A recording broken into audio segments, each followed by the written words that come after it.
గణపతి నిమజ్జనంలో అపశృతులు చోటు చేసుకోకుండా అన్ని రకాల జాగ్రత్తలు తీసుకోవాలంటూ పోరుమామిళ్ల సిఐ శ్రీనివాసులు సూచించారు.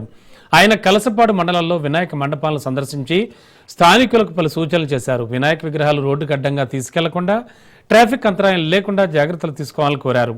మండపాల వద్ద 2 వ్యక్తులు ఖచ్చితంగా ఉండాలంటూ సూచించారు. మండపాల వద్ద అగ్ని ప్రమాదాలకు కారణమయ్యే వస్తువులు ఉంచరాదని కోరారు.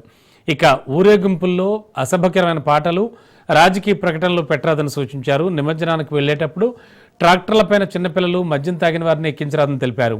మద్యం సేవించిన వారితో డ్రైవింగ్ చేయించొద్దని సిఐ తెలిపారు.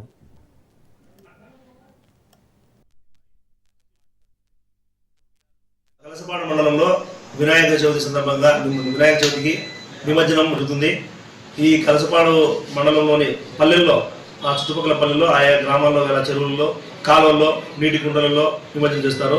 కలసపాడు హెడ్ క్వార్టర్లో బ్రాహ్మణపల్లి రోడ్లో ఉండే సైలూరులో నిమజ్జనం జరుగుతుంది. నిమజ్జనం చేసేటప్పుడు కొన్ని జాగ్రత్తలు తీసుకోవాలి.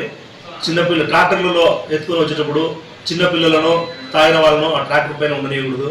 ట్రాక్టర్ డ్రైవింగ్ లైసెన్స్ కలిగి ఉండి మద్యం తాగని వారికి డ్రైవింగ్ పెట్టవలను. డీజేలకు అనుమతి లేదు. డీజేలు పెట్టకుండా దైవభక్తితో కూడిన పాటలు పెట్టుకుని అశ్లీల నృత్యాలు, అశ్లీల సాహిత్యం లేకుండా దైవభక్తితో కూడిన పాటలు పెట్టుకోవాలి. బాణసంచా కాల్చేటప్పుడు తగిన జాగ్రత్తలు తీసుకోవాలి. కరెంటుతో కూడా జాగ్రత్తగా ఉండాలి.